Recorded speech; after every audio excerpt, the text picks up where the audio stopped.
आज बात करेंगे सेकंड ग्लैंड के बारे में, जो है अपना लिवर, है ना? सबसे लार्जेस्ट ग्लैंड है। 2 लोब आपको दिख रहा है ना? इधर 1 लोब, ये 2 lobe, right lobe and left lobe दिख रहा है आपको, ठीक है? ये आपका राइट लोब है और ये आपका लेफ्ट लोब है, ठीक है? अच्छा, ये स्पेस समझ आ रहा है क्या? ये स्पेस क्यों दिया हुआ है यहाँ पे, समझ आ रहा है? क्यों है बताओ? हाँ, वो गॉल ब्लैडर का स्पेस है और मैंने उसी से पहचाना भी। मैंने राइट अगर बोला तो मुझे याद था कि गॉल ब्लैडर राइट साइड में होता है और लेफ्ट साइड में छोटा वाला पार्ट होता है, मुझे याद था। और ये बीच में तुमको ये स्ट्रक्चर दिख रहा है, ये फैल्सिफरम लिगामेंट है। क्या है? फैल्सिफरम लिगामेंट है, पक्का?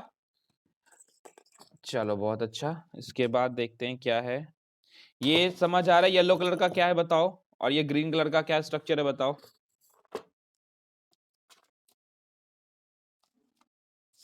ग्रीन गॉल ब्लैडर है। चलो बहुत बढ़िया। देखो एनसीईआरटी में ना बहुत छोटा छोटा बात लिखा हुआ है, एकदम हल्का थोड़ा थोड़ा बात लिखा हुआ है। अच्छा, पियर्स पैसेज मुझे बताएगा क्या कोई? पियर्स पैचेस मैंने बताया है कि नहीं बताया है? पियर्स पैचेस नहीं बताया है जी।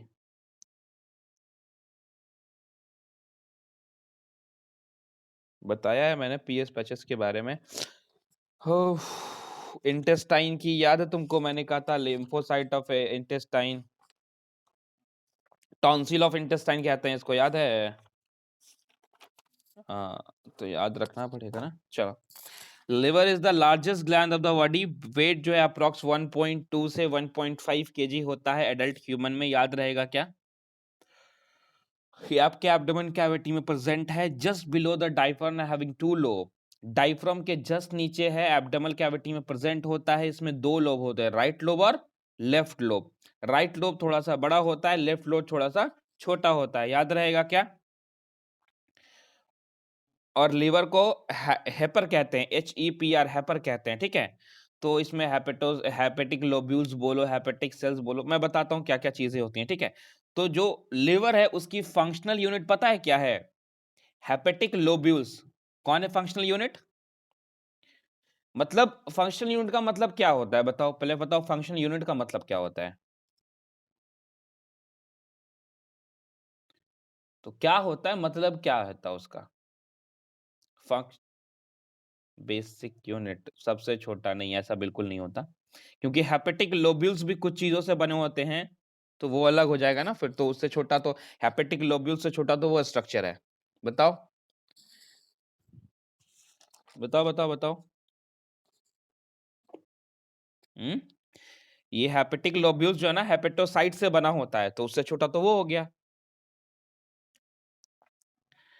बोलो बोलो बोलो बोलो। देखो जैसे लिवर का काम क्या है, बाइल बनाना काम है लिवर का। तो उस बाइल बनाने में जो स्ट्रक्चर मदद करता है, जो स्ट्रक्चर मेन पार्ट ले रहा है, उसको हम स्ट्रक्चर यूनिट कह देते हैं। समझ आया? समझ आया? तो ये होता है मतलब स्ट्रक्चर, मतलब जो वो ऑर्गन फंक्शन परफॉर्म कर रहा है, उसमें जो सबसे ज्यादा उसकी मदद कर रहा है वो स्ट्रक्चरल यूनिट हो जाता है, ठीक है?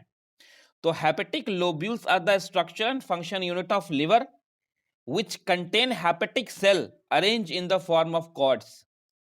उसने बोला हेपेटिक लोब्यूल्स जो हैं लिवर का स्ट्रक्चर और फंक्शन यूनिट है, और हेपेटिक लोब्यूल्स के पास होते हैं लिवर सेल, जिसे हेपेटोसाइट्स भी कहते हैं और हेपेटिक सेल्स भी कह सकते हैं, ठीक है? जो कि कॉर्ड के फॉर्म में अरेंज होता है इनमें। और जो हर लोब्स है इसका, वो कवर होता है थिन कनेक्टिव टिश्यू से, जिसका नाम है Glisson's capsule. Each lobules is covered by thin connective tissue sheath called Glisson's capsule. उसके बाद मेरी बात ध्यान से सुन। The bile secrete by the hepatic cell passing through the hepatic duct and it is stored and concentrated in a thin muscular sac called gall bladder। उसने बोला जो बाइल हेपेटिक सेल आपको बना के देती है, ठीक है, उसको वो हेपेटिक डक्ट से होता हुआ जाकर के कहा, गॉल ब्लैडर में जाके स्टोर होता है। और गॉल ब्लैडर की डक्ट को कहते हैं हम सिस्टिक डक्ट, ठीक है? फिर गॉल ब्लैडर की डक्ट और हेपेटिक डक्ट मिलके कॉमन बाइल डक्ट बनाती है। बाइल डक्ट और पेनक्रियाटिक डक्ट जाके खुलती है ड्यूडेनम में, और बाइल डक्ट और ड्यूडेनम का, बाइल डक्ट और पेनक्रियाज की डक्ट का मिलना कहलाता है कॉमन हेपेटोपेनक्रियाटिक डक्ट, और जिसको स्फिंक्टर गार्ड करता है उसका नाम है स्फिंक्टर ऑफ एडाई। मुझे पता है आपको समझ नहीं आया, और मैंने बताया बस कि एनसीईआरटी में ये लिखा हुआ है, अब मैं समझाता हूँ क्या-क्या लिखा हुआ है, ठीक है? समझ नहीं आया ना कुछ-कुछ? ऐसा लगा सर पिक्चर क्लियर नहीं हुआ। अच्छा आ गया? कोई बात नहीं, मैं और पिक्चर क्लियर करता हूँ, ध्यान दे देख। ध्यान दे, ध्यान दे, ध्यान दे देख। हाँ जी। देख मैं समझाता हूँ कि मैं क्या कह रहा था। बहुत ध्यान से देखना देख। इस फिगर को ध्यान से देख, तुझे सब कुछ समझ आ जाएगा। ये अपना प्यारा सा लिवर है, बता, लिवर है ना?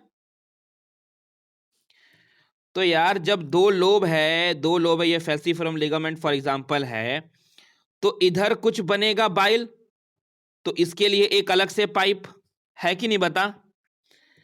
फिर इधर बन रहा है बाइल, तो इसके लिए अलग से एक पाइप, मतलब एक पाइप निकला है राइट हेपेटिक लोब से और एक निकला है लेफ्ट हेपेटिक लोब से, पक्का?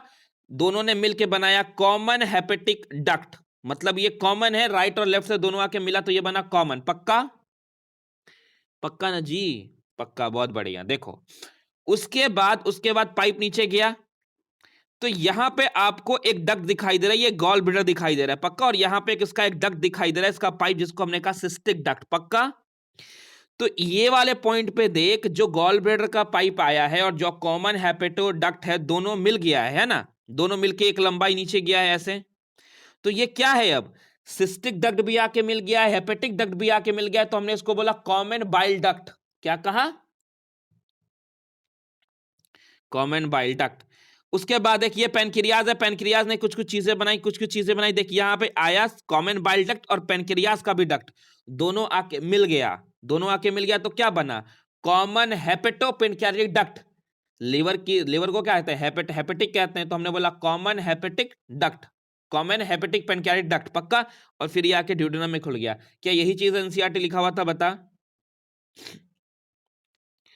और इसको यहां पे गार्ड करने वाला होगा स्पिंटर ऑफ ओडाई। कौन होगा?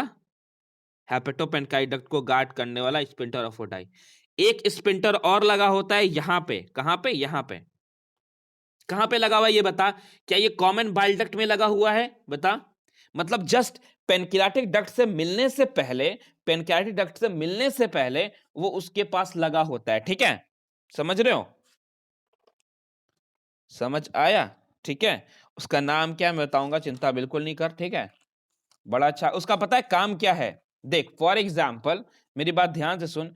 फॉर एग्जाम्पल, ठीक है, इसको स्पिंटर ऑफ बॉर्डन भी कहते हैं, ठीक है? इसी को कहते हैं स्पिंटर ऑफ बॉर्डन कहते हैं, इसको स्पिंटर ऑफ बॉर्डन कहते हैं। देख फॉर एग्जाम्पल, मेरी बात ध्यान से सुन, यहां से बाइल बना, बाइल बना, बाइल बना, बाइल बना, बाइल बना, बाइल बनाई, तो यहां आ जाएगा, यहां आ जाएगा ना? ऐसा यहां तो जाएगा ही नहीं। तो हमने बोला इसको पेनक्रियाज से मिलने से पहले यहां पे एक स्पिंटर लगा दो, जिसका नाम है स्पिंटर ऑफ बॉर्डन। क्या नाम है? स्पिंटर ऑफ BOYDN बॉर्डन, ठीक है? स्पिंटर ऑफ बॉर्डन, ठीक है? बॉर्डन। इसका काम यह है कि यह बंद रहेगा, बाइल आया, बाइल आया, बाइल आया, रुक गया, रुक गया, तो इसका बैकफ्लो हो और फिर जाके इसमें ये स्टोर हो गया। समझ में आया? ठीक है, चलो फिर ध्यान दो, इधर पेनक्रियाज आ गया। चलो मैं दिखाता हूं तुम्हें क्या क्या बातें लिखी हुई हैं, मैं सिखाता हूं तुम्हें। देखो ये एनसीईआरटी का फिगर है, बहुत ध्यान से देखना। ये गॉल ब्लैडर है, ये cystic duct, duct of gall bladder को सिस्टिक डक्ट कहा हमने ना। देख डक्ट ऑफ द लिवर, एक राइट से आया, एक लेफ्ट से आया, दोनों मिलके क्या हुआ? Common hepatic duct. राइट और लेफ्ट से दोनों मिला, देख कॉमन हेपेटिक डक्ट, दोनों मिला। और कॉमन हेपेटिक डक्ट और गॉल ब्लैडर की डक्ट मिलके बनाया कॉमन बाइल डक्ट, है ना? और फिर ये आके ड्यूडेनम से आके मिल गया, देख हेपेटोपेनक्रियाटिक डक्ट, है ना? ये पेनक्रियाज की डक्ट है ये, और ये आपका पेनक्रियाज है। स्पिंटर ऑफ ओडाई कहां प्रेजेंट होगा? स्पिंटर ऑफ ओडाई यहां पे प्रेजेंट होगा, कॉमन हेपेटोपेनक्रियाटिक डक्ट पे प्रेजेंट होता है, वो सिक्रेशन को कंट्रोल करता है, पक्का? और तुमसे कोई पूछेगा स्पिंटर ऑफ बॉर्डन कहां प्रेजेंट है, तो बोलना कि जब वो ड्यूडेनम से जस्ट मिलने वाला होता है उसके जस्ट ऊपर प्रेजेंट होता है, वो कॉमन बाइल डक्ट में प्रेजेंट होता है। समझ आया? चलो बहुत बढ़िया।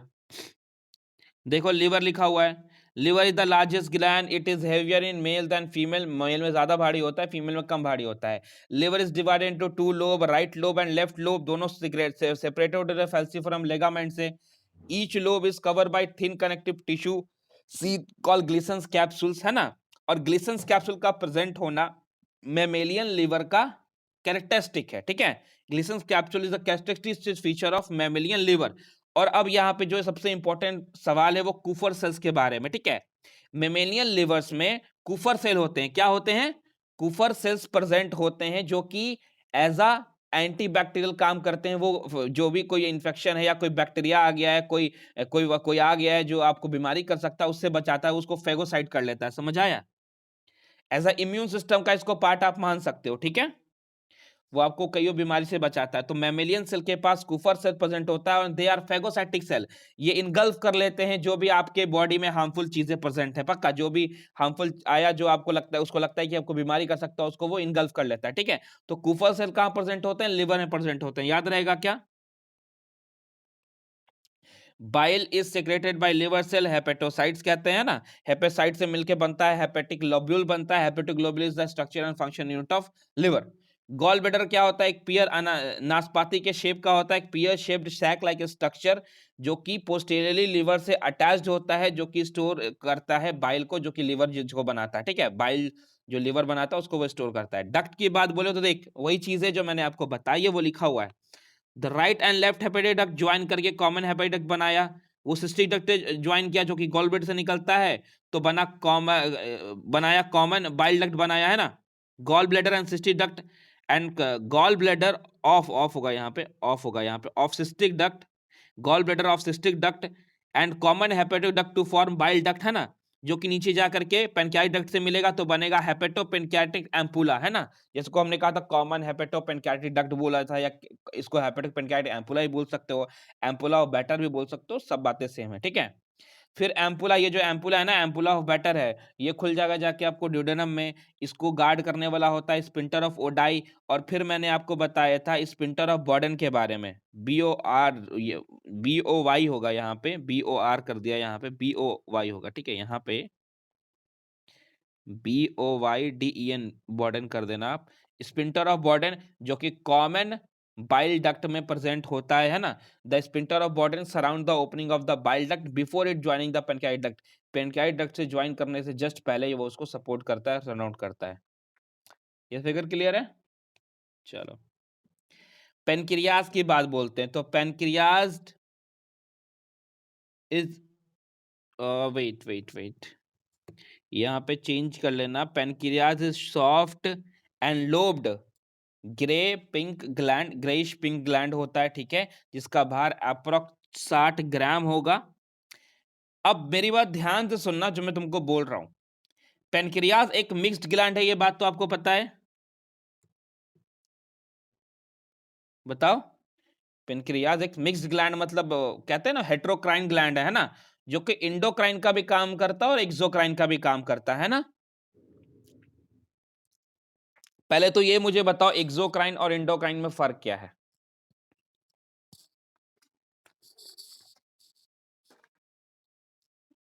हम्म,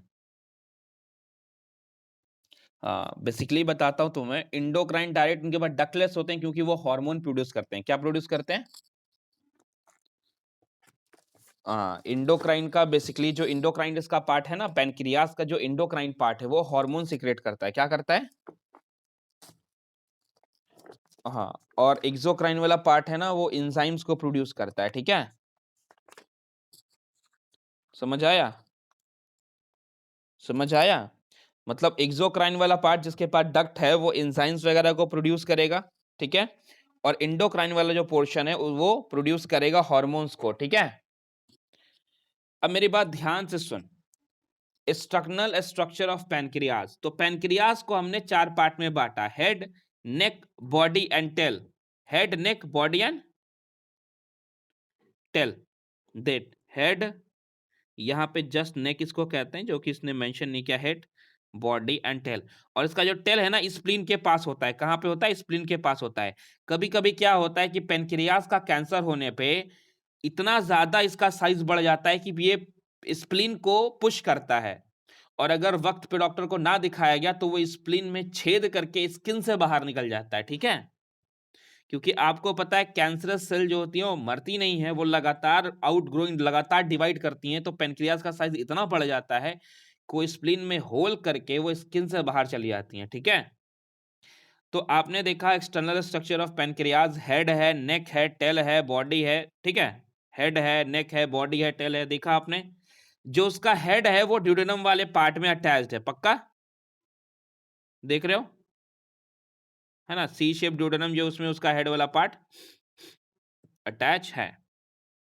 the head lies in the curve of duodenum, the neck follow the head के जस्ट बाद नेक होगा। Body, the body behind the stomach and the tail reaches the spleen line the front of the kidney. जो तुम्हारा body है वो stomach के पास होता है, जो उसका टेल है वो स्प्लिन के पास होता है, जो जस्ट फ्रंट ऑफ किडनी के सामने होता है, ठीक है, लेफ्ट किडनी के जस्ट सामने होता है। द मेन पेनक्रियाटिक डक्ट, जिसको डक्ट ऑफ विल्सन कहते हैं, क्या कहते हैं, देख मेन पेनक्रियाटिक डक्ट, देख इसको डक्ट ऑफ विल्सन कहते हैं। तुझको लग नहीं रहा है, देखता चाहे देख, तो इस मेन पेनक्रियाटिक डक्ट में तुझे लग रहा है कि छोटा छोटा सिक्रेशन साइड साइड से आ रहा है, देख तो यहाँ ये वाला देख, ये रहा देख, है ना, मतलब कहीं ना कहीं कुछ तो काम चल रहा है जो उसको पहुंचा रहा है, देखो सप्लाई, देखो बताता हूँ क्या होता है। द मेन पेनक्रियाटिक डक्ट, जिसको डक्ट ऑफ विल्सन कहते हैं, is formed from small duct with in the pancreas, छोटे छोटे डक्ट से मिलकर बनता है मेन पेनक्रियाटिक डक्ट। तुमने देखा ना, इधर देखो ध्यान से देख, ये साइड से निकला हुआ, ये साइड से निकला हुआ, इसके साइड से निकला हुआ, तो छोटे छोटे डक्ट चारों साइड से निकले होते हैं, उससे बनता है एक मेन पेनक्रियाटिक डक्ट, पक्का। The main pancreatic duct open into the hepatopancreatic ampulla, पता है ना आपको, मेन पेनक्रियाज मिलता है जाके तो बनता है हेपेटिक पेनक्रियाटिक एम्पुला, सच्ची समझ आता है। अब एक वर्ड है जिसका नाम है डक्ट ऑफ सेंटोरिनी, क्या नाम है, डक्ट ऑफ सेंटोरिनी, ठीक है। ये भी पेनक्रियाज में प्रेजेंट होता है, क्यों होता है, मेरी बात ध्यान से सुनो। देख डक्ट ऑफ सेंटोरिनी तुझे दिखा रहा हूं मैं बहुत अच्छे से, देख डक्ट ऑफ, अच्छा ये दोनों कहां से आया बता, तो ये कहां से आया और ये कैसे मिला बता। एक लिवर से आया, पेनक्रियाज से मिलके ये बन गया, है ना, हेपेटोपेनक्रियाटिक डक्ट, पक्का। लेकिन तुम यहां पे देख रहे हो कि डक्ट ऑफ सैनिटरी जो है वो डायरेक्ट पेनक्रियाज से निकला और ड्यूडेनम में जाके जुड़ गया, और उसको यहाँ पे कोई स्पिंटर नहीं होता, कोई स्पिंटर नहीं होता, ठीक है। वो क्यों है, मेरी बात ध्यान से सुन। फॉर एग्जाम्पल अगर गलती से ये ब्लॉक हो जाए, तो पेनक्रियाज के अंदर जो हार्मोन्स और जो एंजाइम बन रहे हैं ना वो बड़े खतरनाक हैं। अगर वो बन रहे हैं और उनको वहां से ना निकाला गया तो वो पेनक्रियाज को ही खत्म कर देंगे, इन खत्म डाइजेस्ट कर जाएंगे।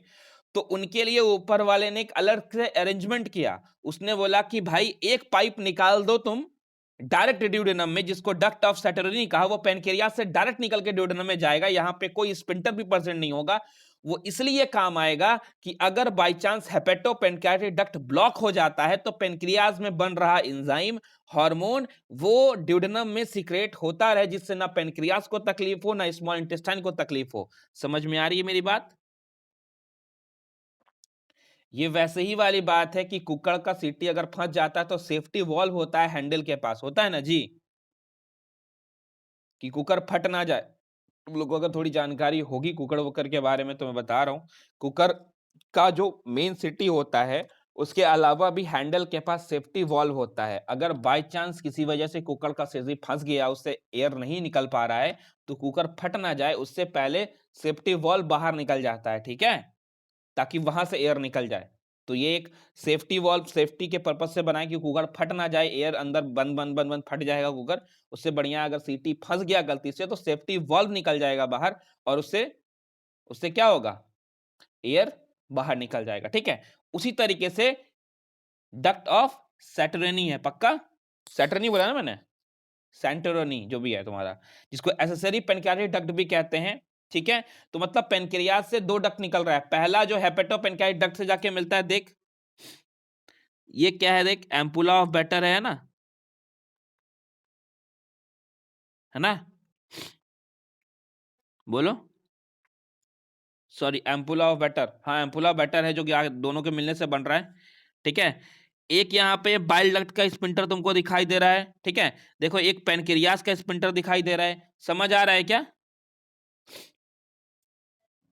इस फिगर को समझ पा रहे हो? अरे बाबा देख, ये लीवर से आया, तो लीवर से आया, इसके लिए ही स्पिंटर ऑफ क्या है, स्पिंटर ऑफ बॉर्डन है पक्का। ये पेनक्रियास का स्पिंटर है, दोनों मिला हेपेटो पेनक्रियाटिक डक्ट बना, उसका स्पिंटर ऑफ ओडाई है ना। लेकिन तुम ध्यान से देखो कि इससे एक एक्सेसरी डक्ट जो निकला, जिसको डक्ट ऑफ सेटेनरी कहा, वो डायरेक्ट जाके ड्यूडेनम में खोल रहा है। क्या यहाँ पे कोई स्पिंटर है? कोई स्पिंटर नहीं है, ठीक है।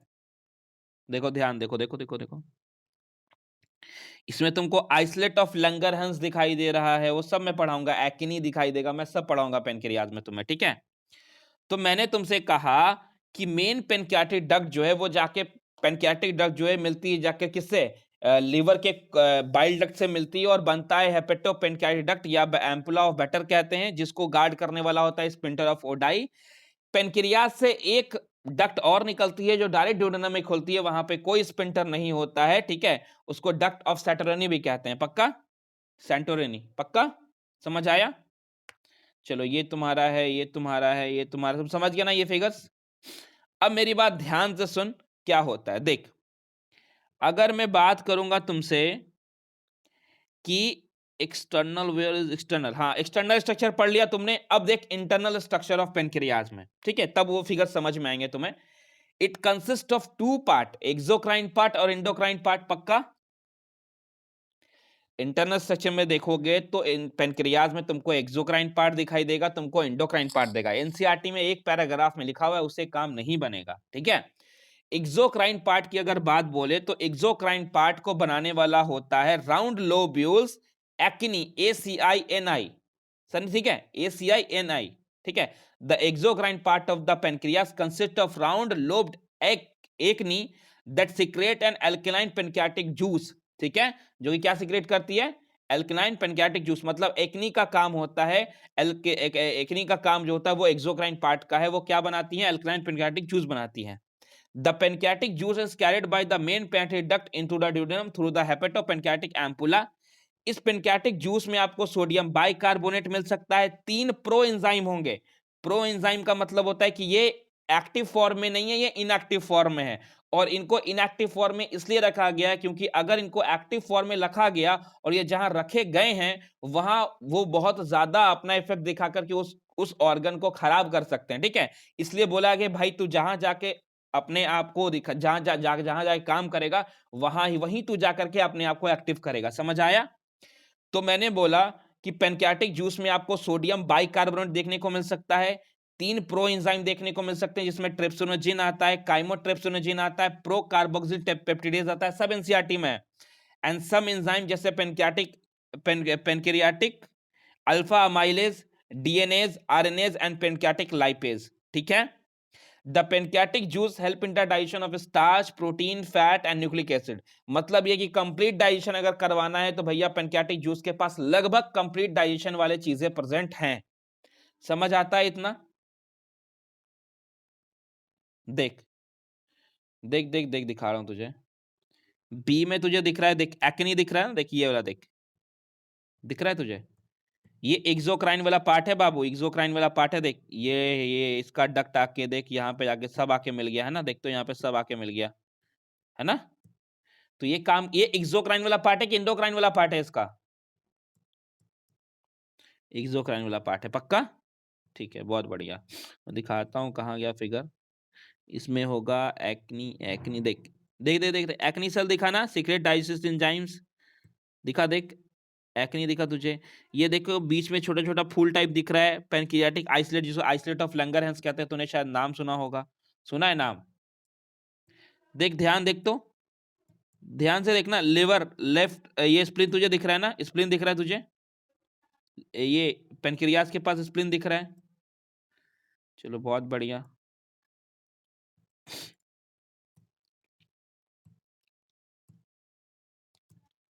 चलो, ये एक एसिनी को हम एक एसिनर सेल को, जो एक ये था ना, ये जो एक था तुम्हारा ये, इसको हम ये मैग्नीफाई करके देख रहे हैं, देखो एसिनर सेल, देख सब जगह बना, सब जगह बना, सब जगह बना, सब जगह बना, और फिर ये पास हो गया डक्ट सेल, इसको ये डक्ट है, ठीक है। तो ये एक्सोक्राइन पार्ट है इसका, ठीक है।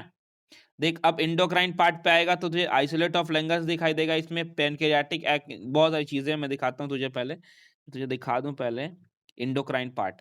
The endocrine part consist of groups of isolate of Langerhans. Pancreas के इंडोक्राइन पार्ट में आइसोलेट ऑफ लैंगरहैंस देखने को मिलता है।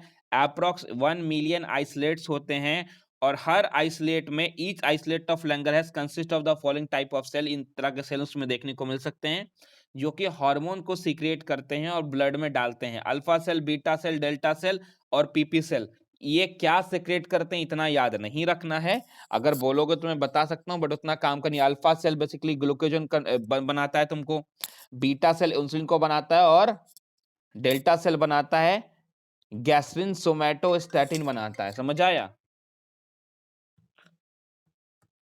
हाँ जी, तो अगर बोलोगे अल्फा सेल सिक्रेट करता है ग्लूकोजन को, बीटा सेल इंसुलिन को और डेल्टा सेल गैस्ट्रोसोमैटोस्टैटिन को सिक्रेट करता है, तो उतना याद नहीं करना। बस आप याद रखना कि जो पेनक्रियाज का एंडोक्राइन वाला पार्ट होता है उसमें आइसोलेट ऑफ लैंगरहैंस देखने को मिलते हैं और आइसोलेट ऑफ लैंगरहैंस में होते हैं alpha cell, beta cell, delta cell और पीपी सेल। पीपी सेल को कहते हैं पेनक्रियाटिक पॉलीपेप्टाइड सेल। ठीक है, समझ आया?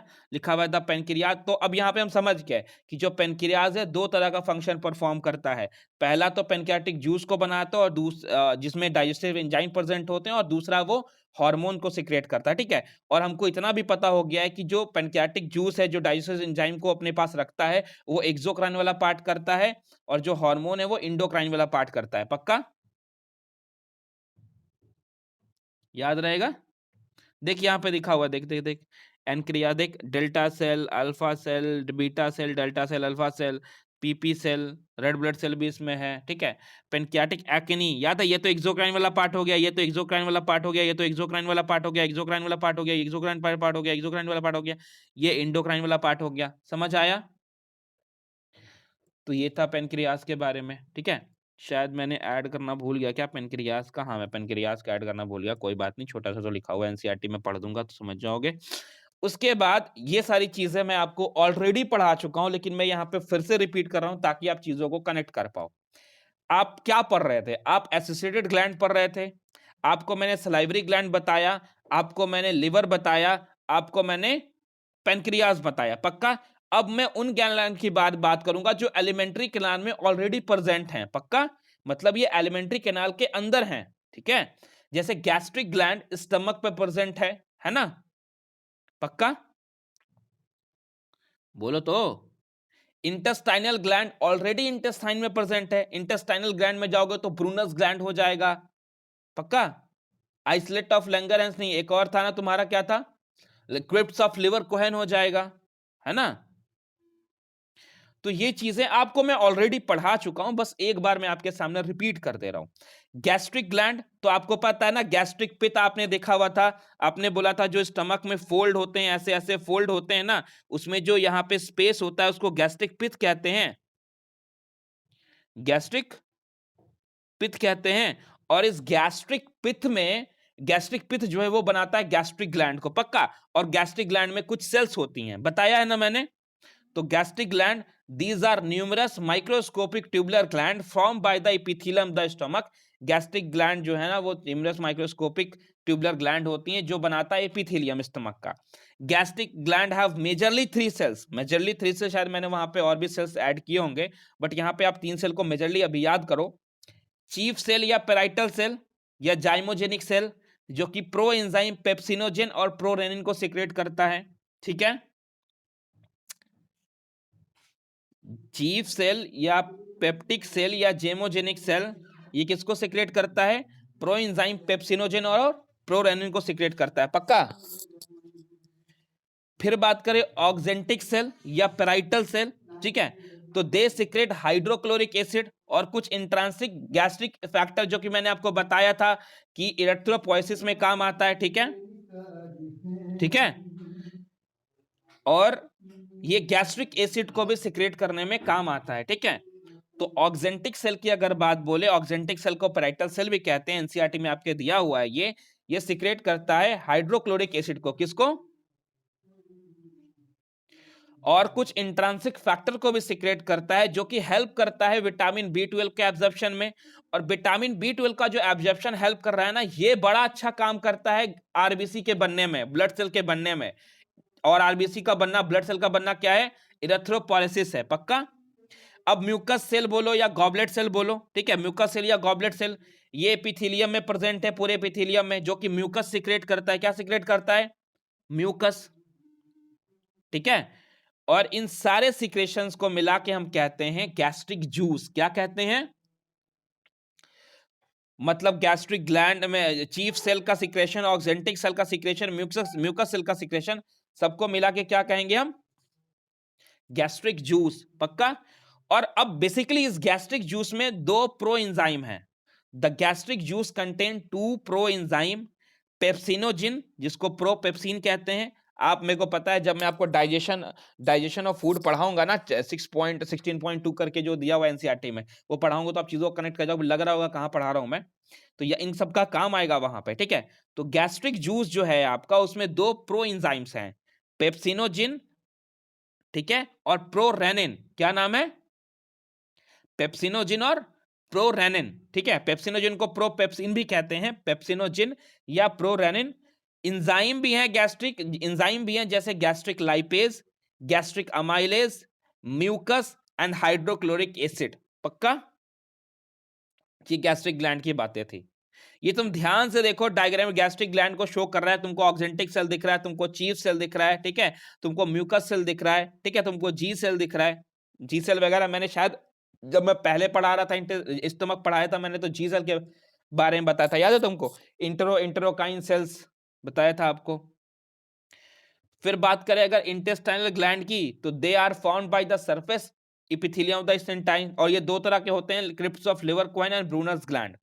क्रिप्स और लिवर कोन आपको पता है ना, सिंपल ट्यूबुलर स्ट्रक्चर, ठीक है। जैसे ये विलाई है, तो ये नीचे चला गया तो फिर ये बन गया, तो ये जो तुम्हारा स्ट्रक्चर है ना, ये वाला, ये तुम्हारा क्या है? क्रिप्स ऑफ लिवर कोहेन है। पक्का? अब क्रिप्स ऑफ लिवर कोहेन में कुछ सेल्स होती हैं, देखो लिखा हुआ है, the crypts of Lieberkuhn are simple tubular structure will occur throughout the small intestine between the villi, they secrete digestive enzyme and mucus. ठीक है, ये डाइजेस्टिव एंजाइम और म्यूकस को सीक्रेट करती हैं। म्यूकस सीक्रेट होता है goblet cell से। किससे? म्यूकस से सीक्रेटेड बाय गॉबलेट सेल या म्यूकस सेल, ठीक है। दीज क्रिप्ट्स, अब इन क्रिप्ट्स के बेस में ना पेनिस सेल होता है और आर्जेंटिफिन सेल्स होते हैं। पेनिस सेल और आर्जेनेटिव सेल्स प्रेजेंट होती हैं। क्रिप्ट्स ऑफ लिवर कोहेन के बेस में पेनिस सेल और आर्जेनेटिव सेल्स प्रेजेंट होती हैं। याद रखना, पेनिस सेल का काम, ये ड्यूडेनम में प्रेजेंट है basically. Function of this cell क्या है अभी तक जनरली तो नहीं पता, लेकिन हमको ऐसा पता है कि ये लाइजोजाइम को सीक्रेट करता है, और लाइजोजाइम जो सीक्रेट करता है वो एंटी बैक्टीरियल सब्सटेंस है, वो बैक्टीरिया को प्रेजेंट अगर है तो उसको मार देगा, उसको इनगल्फ कर जाएगा। पक्का? और आर्जिनेटिफिन सेल्स जो हैं, आर्जिनेटिफिन सेल्स का काम होता है सिक्रेटिन सीक्रेट करना, ठीक है। सिक्रेटिन के मैंने बताया था ये फायरमैन की तरह काम करते हैं। जब एसिड आता है स्मॉल इंटेस्टाइन में, तो ड्यूडेनम, ये बाइल गॉल ब्लैडर को बोलते हैं और पेनक्रियास को बोलते हैं कि बाइकार्बोनेट का फ्लो दे दो। याद आया क्या? जिसके साथ मीडियम जो अल्कलाइन हो जाए, बताया था। फिर ब्रूनस ग्लैंड की बात बोलेगा तो ये ब्रूनस ग्लैंड सिर्फ और सिर्फ ड्यूडेनम में प्रेजेंट है, और उसमें भी सब म्यूकोसा में प्रेजेंट है, इसको सब म्यूकोसल ग्लैंड भी कहते हैं। एनसीईआरटी में है ये they secrete little enzyme and mucus, ठीक है। द म्यूकस जो इस ड्यूडेनम में प्रोड्यूस हुआ है, वो ड्यूडेनम की वॉल को बचाता है कि डाइजेस्ट ना हो जाए, ठीक है। लास्ट में जो पॉइंट है आपको हमेशा याद करना, और आपके एनसीईआरटी में है, जगह अलग अलग जगह पे दिया, मैंने एक जगह पे कर दिया है। द इंटेस्टाइनल जूस में बहुत सारे एंजाइम होते हैं, जैसे maltase, isomaltase, enterokinase, amino peptidase, dipeptidase, nucleotidase, nucleus, intestinal lipase, और इन सबको कहते हैं सक्कस इंट्रांकस। क्या कहते हैं? इंटेस्टाइनल जूस कहते हैं या सक्कस इंट्रांकस कहते हैं। एनसीईआरटी में लिखा हुआ है, जगह जगह पे लिखा हुआ है, इधर उधर करके लिखा है, मैंने एक जगह करके तुझे दे दिया है। जब मैं पढ़ाऊंगा तो तुम्हें चीजें कनेक्ट हो जाएंगी, ठीक है। अब देख, एनसीईआरटी में जो पेनक्रियास के बारे में लिखा है, मैं पढ़ रहा हूं, मैंने स्लाइड ऐड करना भूल गया, यहां पे देख लिखा हुआ है, the pancreas is compound both exo and endo, मतलब हेट्रो है ये, ठीक है। इलोंगेटेड ऑर्गन जो कि सी से ड्यूडेनम में प्रेजेंट होता है, पता है।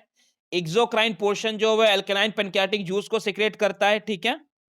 पक्का? पक्का?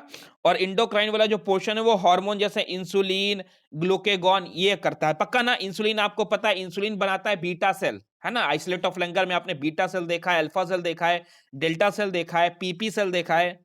तो ग्लूकागॉन जो यहाँ लिखा हुआ है ना वो अल्फा सेल बनाती है। बीटा सेल बनाती है इंसुलिन को, ठीक है? डेल्टा सेल बनाती है गैस्ट्रिक सोमैटोस्टेनिन को बनाती है। तो इतनी छोटी-छोटी बातें आपको थोड़ा-थोड़ा ध्यान में रखना पड़ेगा। पक्का? तो पैनक्रियाज हो गया, तुम्हारा लिवर हो गया, तुम्हारा सलाइवरी ग्लैंड हो गया, तुम्हारा गैस्ट्रिक ग्लैंड हो गया, इंटेस्टाइनल ग्लैंड हो गया। क्या इन ग्लैंड्स में कोई डाउट है? बहुत फाइन इंफॉर्मेशन दिया है। मैं देता तो मैं 5 दिन पढ़ा सकता था इसके ऊपर, लेकिन लिटरली इतना नहीं पढ़ना है। मैंने बहुत ध्यान से पेपर को एनालाइज किया है, लास्ट ईयर में कैसे सवाल आए हैं, कहां से, तो जो आया है बस मैंने वही दिया है आपको, कोई एक्स्ट्रा इंफॉर्मेशन नहीं दिया है। ठीक है? याद हो जाएगा।